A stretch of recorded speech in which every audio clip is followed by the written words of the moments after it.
Yo, what's up? This is the one and only Catfish Billy, Gadsden, Alabama zone, via Huntsville, Alabama, 3-6 Mafia, Slumerican, and you are watching Pain of the Game, my boy Nino. Let's go.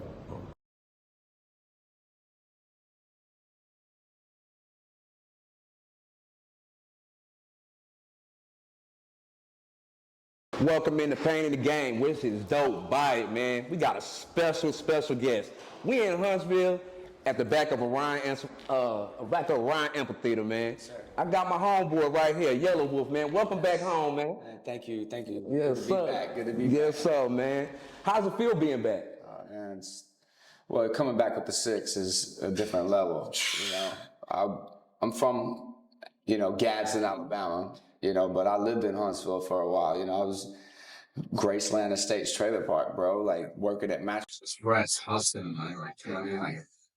I've spent a lot of time out in Huntsville grinding, and so to come back with Juicy and Paul and Pat, it's a dream come true. It's a dream come true, man. 'Cause from your hustle, from your grind, my first time actually hearing about you, man, I think you did a music video with Gucci, man, way back in the day in Gadsden. Sure. Yeah, well, we shot the video in Atlanta, but Gucci's from Alabama as well. But we both got our, we found a foundation in Atlanta, right? And that connection was made through Kawan Prather and Bear and J. Jones. J. Jones is also from Huntsville, my manager, previous manager at the time. And shout out to him.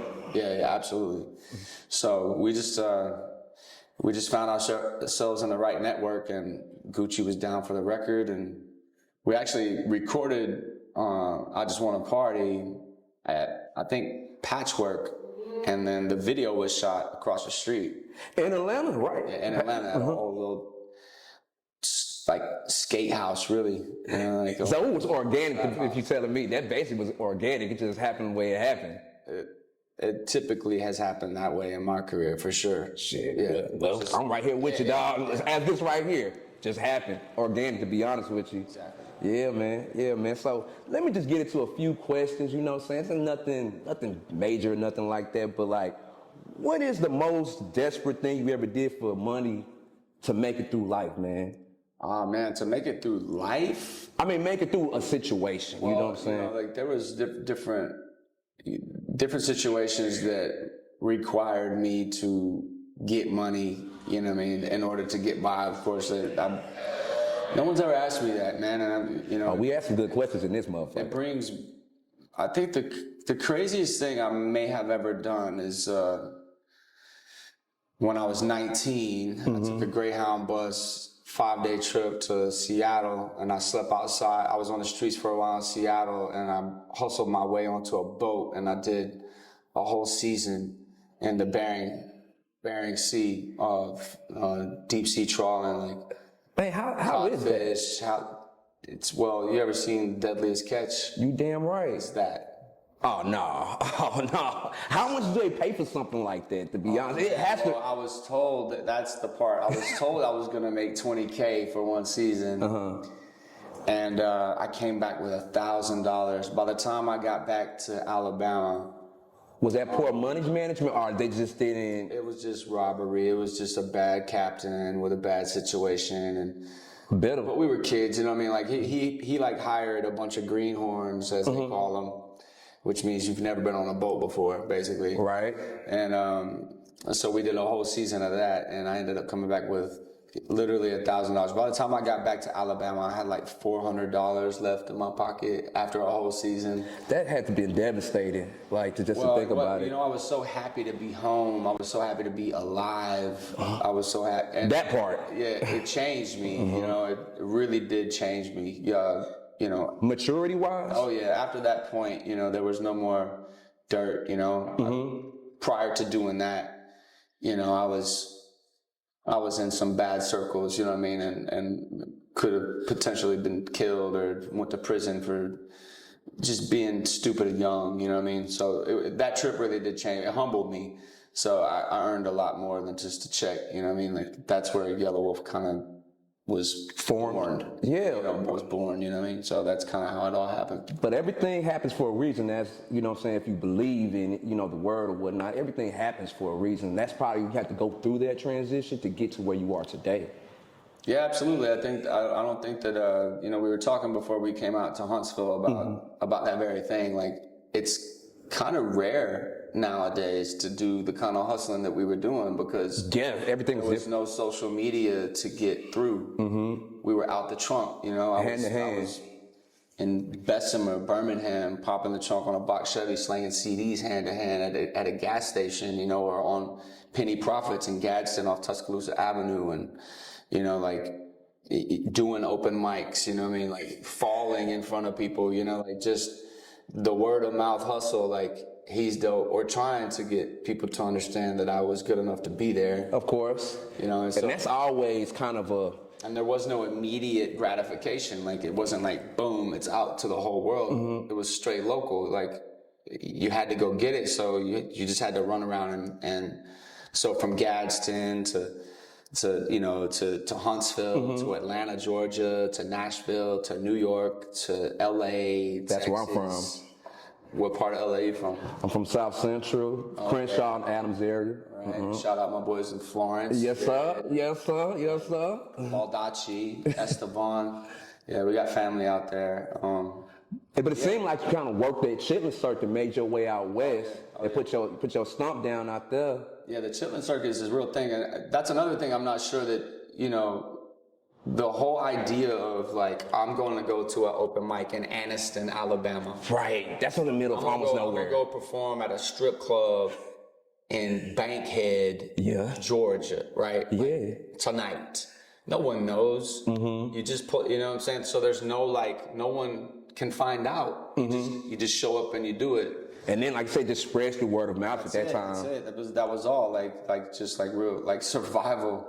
So, yeah, the artists are earning it differently these days. Nothing wrong with how they're doing it. It's just different. Yeah, that's all it is. You know what I'm saying? Sometimes you got to adapt with the times, but you know. Absolutely. Let me ask you this question.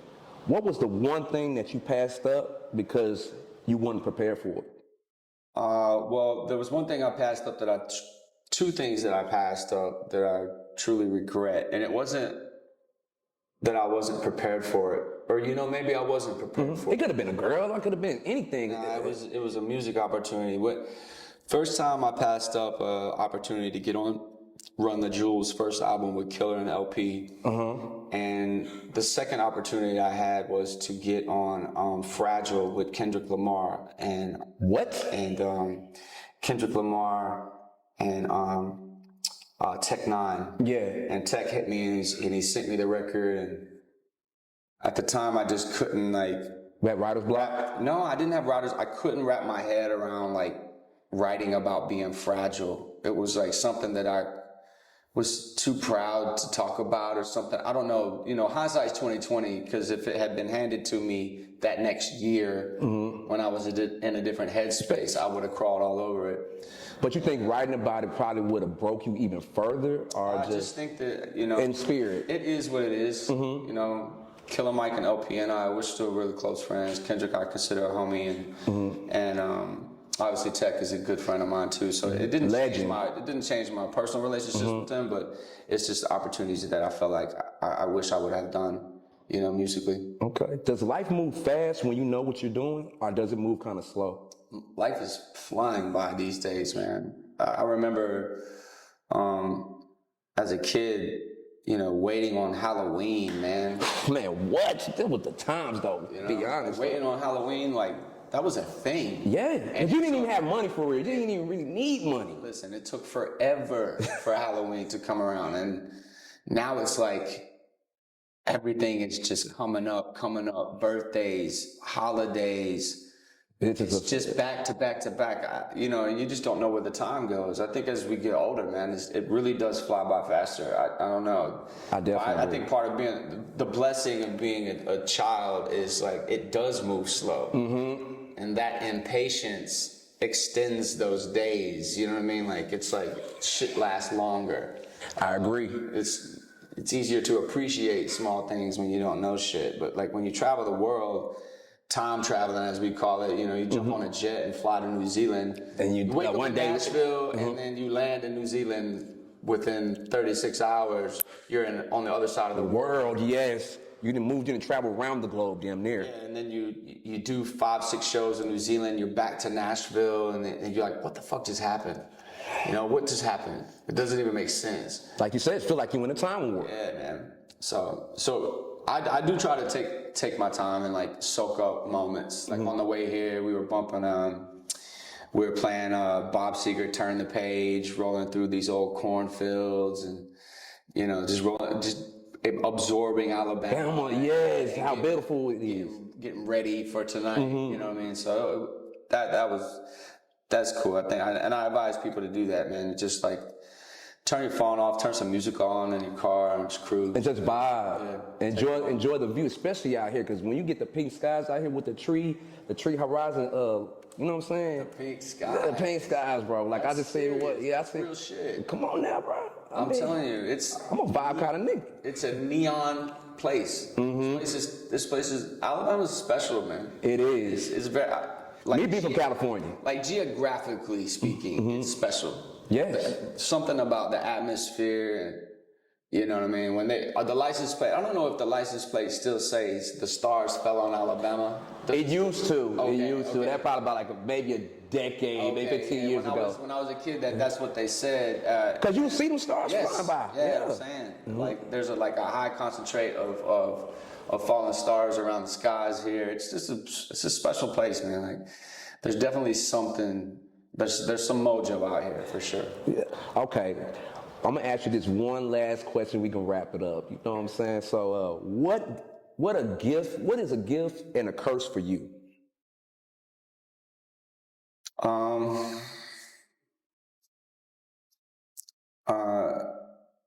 I would say a gift to me is my ability to share music with people and how it moves them and touching lives and building It's so family, so to speak, outside and on the whole world, you know. Laying your mark down. Right.